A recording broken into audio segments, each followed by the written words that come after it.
Une envie irrésistible de retrouver cet éclat d'antan, de parer mon âme de ses plus beaux atours pour toi, comme au premier jour.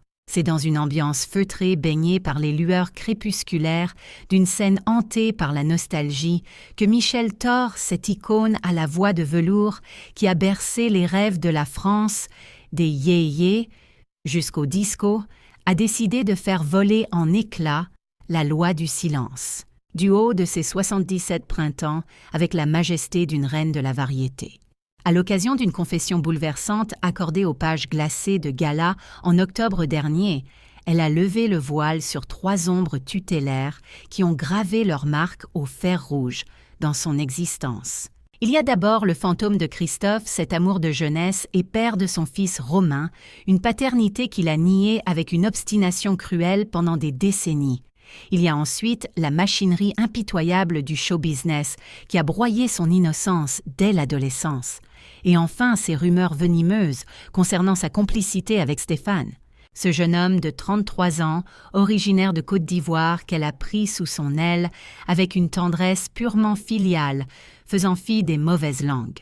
Une audace qui brave ouvertement les préjugés tenaces sur la différence d'âge et redéfinit les contours de l'amour maternel électif. En prononçant ces noms avec une dignité qui force le respect, elle a transformé une douloureuse cacophonie intérieure en une symphonie de résilience, faisant de ses cicatrices un puissant étendard.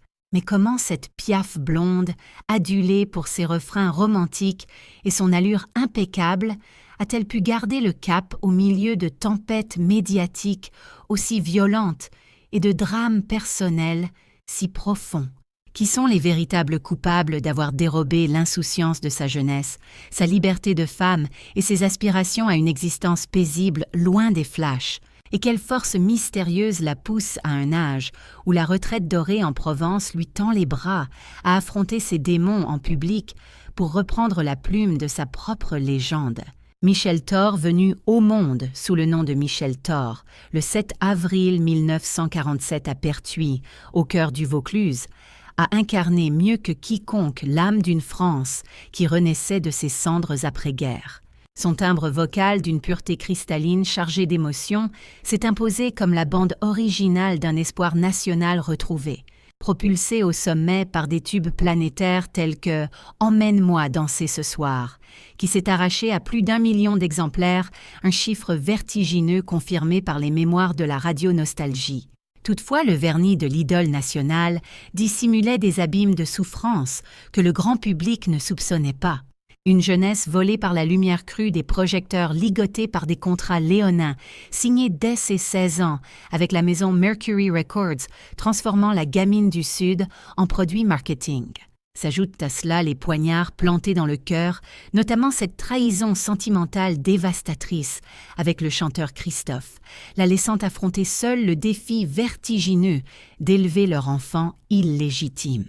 Tout cela se jouait dans l'effervescence des 30 Glorieuses, une époque bénie, où l'avènement de la télévision couleur et des transistors sacrait les vedettes au rang de divinités modernes.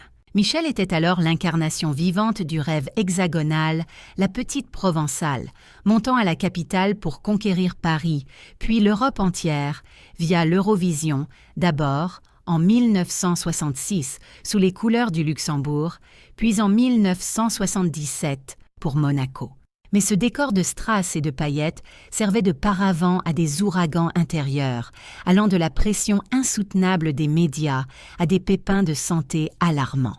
On se souvient notamment de cette frayeur cardiaque en 2016, relayée avec inquiétude par la rédaction du Journal des femmes, rappelant que le cœur de la star n'est pas de pierre. Année après année, les blessures se sont sédimentées jusqu'à cet instant de grâce où, face à son public fidèle, elle a choisi de livrer sa vérité brute. Loin d'être un règlement de comptes amers, cette confession résonne comme une harmonie retrouvée, un plaidoyer vibrant pour toutes les voix muselées par la brutalité de l'industrie du spectacle. C'est ainsi que débute le récit intime d'une femme qui a vécu 1000 vies en une. En nous replongeant dans son adolescence, elle nous force à regarder en face le coût exorbitant de la célébrité et les sacrifices qu'elle exige. À l'aube de sa carrière, Michel Thor a fendu le ciel de la chanson française, telle une comète éblouissante apportant de la lumière à une nation encore en convalescence des traumatismes du conflit mondial. Dès ses premiers pas discographiques, en 1964, avec le titre évocateur « Dans mes bras, oublie ta peine », elle a su toucher la corde sensible des Français. Elle a capturé l'air du temps, l'essence d'une époque qui avait une soif inextinguible de romantisme, de douceur et de lendemain qui chante. Cette chanson est devenue quasi instantanément l'hymne officiel des cœurs en déroute, cherchant du réconfort.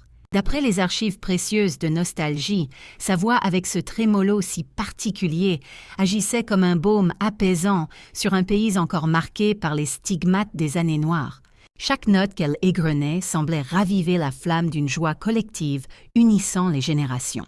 Au milieu des années 60, Michel a mis le public à ses pieds avec des succès retentissants comme « Ce soir, je t'attendais », le titre qui lui ouvrit les portes de la gloire internationale lors du Grand Prix Eurovision de la chanson en 1966. Elle s'y classa à une honorable 10e place, une performance remarquable pour une jeune artiste d'à peine 19 ans, jetée dans l'arène des grands. Une prouesse dûment répertoriée par le site officiel Eurovision TV Bible des Eurofans. Cet événement la consacra comme l'ambassadrice par excellence de la chanson française, mélangeant une innocence touchante à une passion naissante à l'heure où l'Eurovision fédérait les familles devant le petit écran.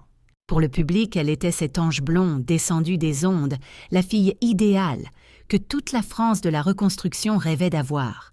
Avec son sourire ultra-brite et sa silhouette de mannequin qui personnifiait à merveille l'esthétique et l'optimisme de l'après-guerre. Sur sa lancée triomphale, les années 70 ont vu Michel atteindre le firmament avec une série de tubes devenus des classiques indémodables. On pense évidemment à lui, cet hommage vibrant et déchirant, à l'amour maternel directement inspiré par la venue au monde de son fils Romain en 1967 au cœur de la tourmente avec Christophe. Ou encore, J'aime, une ballade puissante qui a su capter l'esprit libertaire de mai 68, quand le parfum de la révolution et des utopies flottait dans les rues de Paris. La sortie de son album, Une femme dans la ville, en 1975, a marqué un virage artistique explorant des thématiques plus urbaines et féministes. Une maturité nouvelle qui a conquis la critique préparant le terrain pour le raz-de-marée. Emmène-moi danser ce soir. En 1978, son zénith commercial absolu. Ce 45 tours s'est vendu à plus d'1 million d'exemplaires, trustant la tête des hit-parades pendant des mois interminables, comme l'attestent les statistiques de Wikipédia. Son retour à l'Eurovision en 1977, cette fois sous la bannière de la principauté de Monaco, avec le titre « Une petite Française », fut un nouveau coup de maître.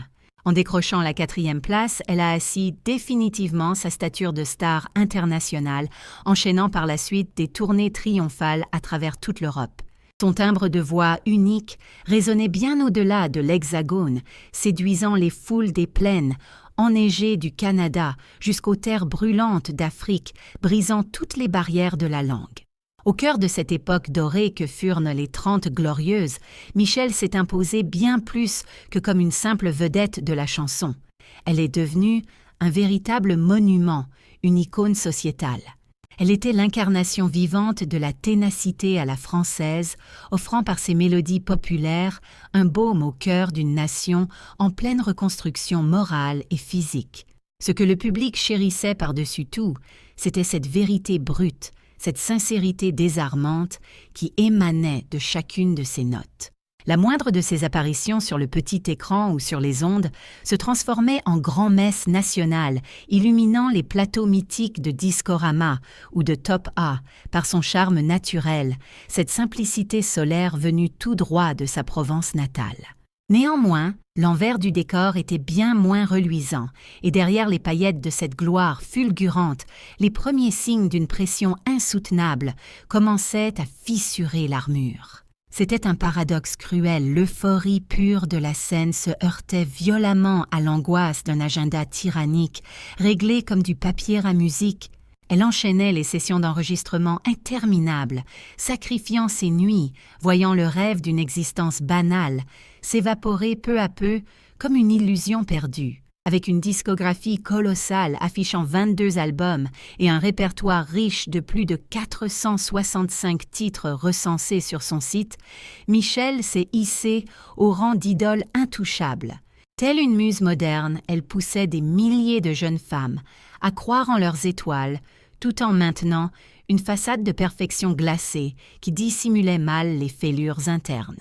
Son aura a fini par déborder largement de nos frontières, faisant d'elle une ambassadrice de charme à l'international. Elle recevait des ovations délirantes aux quatre coins du globe et raflait des distinctions prestigieuses, dont le célèbre Grand Prix du disque en 1970, couronnant son empreinte indélébile sur la culture de masse. Cependant, au sommet de cet Olympe musical, le poison du doute commençait insidieusement à faire son œuvre dans son esprit. Elle subissait le joug constant de producteurs omnipotents qui sculptaient sa carrière selon leurs désirs, transformant la passion viscérale du chant en une corvée répétitive et épuisante. On comprend alors que l'âge d'or de Michelle Thor ne se résume pas à une simple accumulation de disques d'or et de succès radiophoniques. C'était une période charnière où elle portait sur ses frêles épaules les espoirs d'une génération entière, tout en supportant en silence le fardeau écrasant de la notoriété. Alors que la France entière avait les yeux rivés sur l'image étincelante de la star, les coulisses racontaient une histoire tragique digne d'un roman noir. C'est l'histoire classique mais brutale d'une célébrité qui se transforme en prison dorée, exigeant en retour des sacrifices que personne ne soupçonnait. Lancée dans l'arène dès l'adolescence, à peine âgée de 16 ans lors de sa signature chez Mercury Records, elle a été jetée en pâture à un système vorace. Elle s'est retrouvée piégée par des contrats léonins totalement dépossédés de la gestion de sa fortune naissante et de la maîtrise de son propre temps. Les historiens de la musique qui analysent aujourd'hui le show business des années 1960 confirment cette tendance. Les jeunes prodiges n'étaient que de la chair à canon pour les maisons de disques. Son quotidien se résumait à un enfermement quasi carcéral dans la pénombre des studios d'enregistrement. S'ensuivaient des tournées marathons sans la moindre trêve pour souffler anéantissant toute chance de construire une vie privée équilibrée. L'impossibilité de poursuivre ses études, de cultiver des amitiés sincères ou simplement de vivre sa jeunesse creusait en elle un gouffre vertigineux en totale contradiction avec le sourire parfait qu'elle affichait sous les projecteurs. Mais la blessure la plus vive, celle qui a laissé une marque indélébile, reste sa liaison tumultueuse et destructrice avec le chanteur Christophe, le père de son fils Romain, né en 1967. Dans un geste d'une cruauté inouïe, l'interprète des mots bleus a d'abord refusé d'assumer sa paternité, abandonnant Michelle à son sort de mère célibataire. Une trahison intime qu'elle a fini par exorciser dans son livre Confession, La couleur des mots, sorti en 2005, décrivant ce rejet comme une plaie à vif qui ne cicatriserait jamais vraiment. Ce drame privé, devenu un feuilleton pour une presse à scandale en mal de sensation, n'a fait qu'accentuer son sentiment de solitude absolue. Les fans aveuglés par les paillettes ne pouvaient imaginer les torrents de larmes versés une fois le rideau tombé. À cela s'ajoutait la tyrannie de son entourage professionnel, notamment lors des concours de l'Eurovision, où on lui imposait des directions artistiques purement mercantiles, au mépris de sa sensibilité. Comme le rapportent plusieurs témoignages d'époque relayés récemment par le magazine Femme Actuelle, c'était la norme. Cette industrie broyeuse se souciait de la rentabilité immédiate, bien plus que de l'équilibre psychologique de ses poulains. Le drame de Michelle fut aussi l'absence cruelle de remparts, qu'ils soient familiaux ou juridiques, face à ses prédateurs. Sa mère, malgré tout son amour et sa présence, était impuissante face aux requins du métier, laissant la jeune artiste se transformer en machine à tubes sans filet de sécurité. Les tabloïds, ces vampires médiatiques, entretenaient le mythe tout en la harcelant, guettant le moindre faux pas dans sa vie sentimentale chaotique. Ce fut le cas lors de son union avec Jean Vidal, en 1967, un homme qui a certes adopté Romain, mais dont le mariage s'est soldé par un divorce amer. L'histoire s'est tragiquement répétée avec Jean-Pierre Murzili en 1995, chaque rupture étant disséquée et amplifiée par une presse people impitoyable. Loin du glamour sur papier glacé et des tapis rouges, c'est une solitude glaciale qui s'invitait dans son quotidien. Elle vivait une véritable dépossession de soi, où chaque choix de vie semblait être téléguidé par des mains invisibles. Des réalisateurs aux agents artistiques, tous manipulaient son image, comme on gère un actif boursier sans état d'âme. Trahie par le milieu et mal protégée par les siens, elle a compris très tôt que cette célébrité, tant convoitée, n'était pas une libération, mais une geôle. Pourtant, c'est dans l'adversité que Michel a puisé une résilience hors du commun, continuant de chanter avec une ferveur qui forçait le respect. Hélas, le corps a fini par dire stop les tensions accumulées, menant à de graves soucis cardiaques en 2016, la contraignant à annuler des concerts. Un rappel à l'ordre violent qui a exposé aux yeux de tous la fragilité de la femme derrière le mythe indestructible. Ce contraste saisissant entre l'idole adulée et la femme blessée reste en 2026 le témoignage poignant de la brutalité du show business. Le monde impitoyable du show business dans sa soif inextinguible de rentabilité a la fâcheuse tendance à broyer ceux qu'il a lui-même portés au nu, métamorphosant les rêves dorés en une prison de verre. Quand les lumières de la rampe commencèrent à vaciller, l'immense Michel Thor se retrouva percuté de plein fouet par une tragédie intime qui fit vaciller tout son univers. Une épreuve cruelle qui mit à nu la friabilité de la gloire et la détresse psychologique qui se cache souvent derrière les sourires de façade.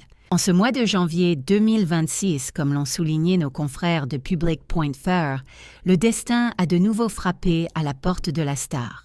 L'état de santé de son fils adoré Romain, qui lutte courageusement contre la sclérose en plaques, a subi une dégradation brutale, obligeant Michel à renoncer à la scène la mort dans l'âme. Un véritable coup de massue pour cette bête de scène qui a toujours considéré ses concerts comme une bouffée d'oxygène indispensable à sa survie. Ce drame survenu alors qu'elle peaufinait sa tournée grandiose, célébrant 60 ans d'amour avec le public, s'est joué dans le huis clos de sa résidence. C'est sous le soleil d'Aix-en-Provence qu'elle est restée au chevet de Romain, ce fils né en 1967 de ses amours tumultueuses avec le chanteur Christophe. Si la nouvelle a secoué la toile, les réactions furent contrastées, une vague de compassion déferlant de la part des fans fidèles sur les réseaux sociaux. Parallèlement, certains médias spécialisés comme Melody TV s'interrogeaient, craignant un effondrement physique de l'artiste elle-même, hantée par le souvenir de son hospitalisation passée. On se rappelle avec effroi cet accident vasculaire cérébral survenu en plein concert au Zénith de Lille, une soirée qui, selon le site, avait failli virer au cauchemar absolu. Face à ce nouveau coup du sort, l'industrie qu'il avait pourtant érigée au rang d'icône est restée d'un silence assourdissant, presque glacial. Pas un mot, pas un geste de soutien officiel de la part des grands producteurs ou des chaînes historiques comme France Télévisions pour briser sa solitude. Ce délaissement institutionnel n'a fait qu'accentuer son désespoir Michel, se sentant captive de son statut de légende vivante, condamnée à ne jamais flancher, sous peine de disparaître. Pour ne pas sombrer, elle a choisi de s'éclipser momentanément, loin du tumulte médiatique. Elle a tenté de garder le lien via Instagram, confiant en février 2026 cette phrase lourde de sens « La scène est ma thérapie, mon seul refuge ». Mais cette crise personnelle l'a plongée dans un abîme de doute, l'obligeant à se demander qui elle était vraiment une fois le micro posé. La rumeur, ce poison violent, a enflé certaines chaînes en ligne, évoquant même une fin de carrière pathétique, soi-disant relatée par sa fille Émilie. Michel, avec la force de caractère qu'on lui connaît, a balayé ses ragots d'un revers de main lors d'un entretien vérité sur les ondes de RTL. C'était en février 2026 et elle y a détaillé la gorge serrée les sacrifices déchirants qu'une mère artiste doit consentir. Cette traversée du désert ponctuée par la froideur de la critique et l'abandon ressenti de la grande famille du spectacle a laissé des traces. Son quotidien s'est mué en une lutte intérieure où son passé glorieux semblait peser aussi lourd qu'un fardeau, loin du privilège qu'on imagine. Malgré tout, en véritable guerrière, Michel a tenté de reprendre le chemin des répétitions, dès que l'état de Romain a permis une accalmie. Hélas, les blessures de l'âme restaient vives, l'enfermant dans ce rôle d'idole intouchable qui paradoxalement l'isolait du reste du monde. Ce drame mêlant vie privée et carrière démontre implacablement que la notoriété n'est pas une armure, mais une exposition permanente à la douleur. Elle révèle un système cruel où les structures censées protéger les artistes les laissent souvent démunis face aux tempêtes de la vie. Du haut de ses 79 ans, lors d'une entrevue bouleversante accordée au magazine Gala, en octobre 2026, le moment de vérité a sonné. Michel Thor a choisi de briser l'omerta serrant contre son cœur, un vieux carnet témoin de ses années de silence et de souffrance. Cette confession, relayée par des titres comme « Femme actuelle », a eu lieu lors d'une émission spéciale où elle a regardé ses démons droit dans les yeux. Un acte d'une bravoure inouïe qui restera gravé comme un tournant décisif dans son existence. Avec une précision chirurgicale, elle a pointé du doigt 3 responsables à qui elle n'a jamais pu accorder son pardon. En premier lieu, Christophe le père biologique, celui qui a obstinément refusé de reconnaître Romain, laissant une blessure béante pendant des décennies. Une trahison qu'elle avait déjà effleurée dans son livre « La couleur des mots » en 2005, évoquant un pacte de silence imposé pour préserver l'enfant. Ensuite, elle a visé Jean Vidal, son manager et époux, qui s'il a élevé Romain comme son propre sang après leur union en 1967, a commis l'irréparable ailleurs. Il lui a imposé une pression infernale, sacrifiant sa liberté artistique sur l'autel du profit, un système qu'elle nomme désormais ses chaînes invisibles. Enfin, elle a accusé la machine globale du divertissement qui l'a happée dès ses tendres 16 ans chez Mercury Records, un système qu'il a traité comme un simple produit marketing piétinant sa santé mentale, a-t-elle lâché avec une émotion palpable mais contenue. Les yeux brillants de larmes, mais le verbe haut, elle a dénoncé ces contrats léonins qui l'ont spolié de ses revenus légitimes. Elle a raconté l'emprise psychologique qui l'a coupé des siens et les trahisons successives qui l'ont laissé seule face au vide. Ces mots n'étaient pas lancés par vengeance, mais prononcés avec la dignité d'une femme qui cherche enfin à se délivrer d'un poids trop lourd. Michel a comparé cette libération de la parole à une marée montante, contenue trop longtemps, qui finissait enfin par rompre les digues. Ce déballage lui a apporté une sérénité nouvelle, lui permettant de reprendre enfin la plume de sa propre légende, après des années de mutisme. La France entière a reçu ses confidences avec un mélange de stupeur et d'immense tendresse. Sur Instagram et ailleurs, les messages de soutien ont afflué par milliers, saluant une idole qui acceptait enfin de redevenir humaine. La presse People, à l'instar de Pure People, a rendu hommage au courage d'une femme qui ose briser les tabous du vieillissement et de la vulnérabilité sous les projecteurs. Bien entendu, les mauvaises langues n'ont pas tardé à se délier certains critiques, insinuant avec cynisme que tout ce déballage médiatique ne serait qu'une vaste opération de communication pour attirer les projecteurs. Fort heureusement, le grand public a préféré saluer cet acte de bravoure et de transparence, ce qui a considérablement renforcé son aura de femme insubmersible, particulièrement au cœur de la tempête de rumeurs concernant Stéphane, ce jeune Ivoirien qu'elle a pris sous son aile avec tant de générosité. Elle a dû monter au créneau pour remettre les pendules à l'heure, concernant cette relation, la qualifiant d'amour maternel inconditionnel, un pied de nez élégant à tous les esprits chagrins qui jasent sur leurs différences d'âge. Cette mise au point public, loin de virer au pugilat télévisuel ou au scandale bas de gamme, s'est déroulée avec une douceur désarmante, telle une mélodie apaisée après l'orage. C'est ainsi que Michel a repris les rênes de son propre récit, nous invitant tous à une introspection sur les blessures profondes et invisibles que dissimulent souvent nos artistes préférés. Dans les coulisses du show business, l'accueil de cette prise de parole a été pour le moins mitigé, oscillant entre une gêne palpable et des réactions en demi-teinte. Si certaines grandes dames de la chanson à l'instar de Sheila n'ont pas hésité à exprimer leur admiration dans la presse, le reste de l'industrie a préféré jouer la carte de la prudence, évitant soigneusement de se mouiller par des commentaires directs. Finalement, ce moment de vérité a agi comme un catalyseur transformant un lourd silence, imposé en une voix qui porte et résonne. Une véritable libération de la parole qui, traversant les ondes hertziennes, est allée toucher l'âme des gens bien au-delà des frontières de l'Hexagone. Le destin de Michel Thor agit comme un miroir impitoyable, tendu à l'ensemble du métier, révélant au grand jour les fissures béantes derrière les façades scintillantes et les sourires de commande. En rattachant ses propres épreuves à des thématiques universelles, on prend soudainement conscience de l'immense responsabilité qui pèse sur les épaules de cette industrie du divertissement. C'est une machine qui adore fabriquer des idoles pour mieux les consommer ensuite, traitant trop souvent des êtres humains comme de vulgaires produits éphémères jetables après usage. C'est le triste sort qu'ont connu tant d'icônes de la variété française, perdues dans le tourbillon des années 60 et 70. On réalise alors que la rançon de la gloire, si souvent romantisée dans les magazines, se règle en réalité en monnaie de solitude absolue et de sacrifice personnel déchirant. Une leçon de vie cruelle que Michel incarne avec une dignité royale, continuant de monter sur scène et de chanter coûte que coûte, même quand les vents contraires soufflent fort. D'ailleurs, pour le plus grand bonheur de ses fans, sa tournée anniversaire 60 ans d'amour reprendra la route en novembre 2026 avec des escales très attendues à Saint-Estève et Laudun-l'Ardoise. Imaginez un instant à quel point les choses auraient été différentes si ce milieu impitoyable avait traité ses vedettes comme des êtres sensibles et non comme de la simple marchandise. Sommes-nous enfin prêts en tant que société à écouter ces appels à l'aide avant que le rideau ne tombe définitivement et que les lumières ne s'éteignent pour de bon?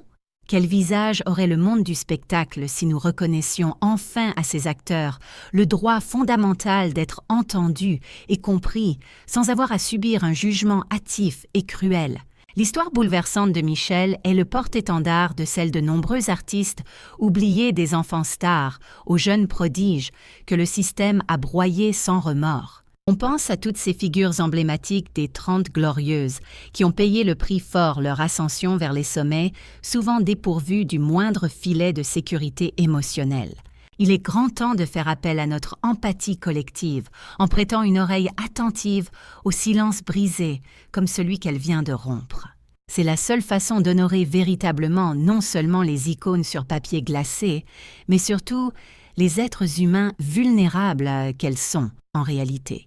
Aujourd'hui, nous avons le pouvoir de changer la donne en valorisant la résilience incroyable de ceux qui, à l'image de Michel, osent reprendre leur voix. Elle l'a d'ailleurs martelé elle-même avec force lors d'une interview récente. « Je ne suis pas là pour chercher le pardon ou l'absolution. Mon seul désir est que mon histoire, ma vérité, soit enfin racontée avec ma propre voix et mes propres mots. » Ainsi, son parcours ne nous invite pas simplement aux souvenirs nostalgiques, mais à une transformation radicale de l'industrie pour qu'elle apprenne enfin à protéger ses talents au lieu de les exploiter.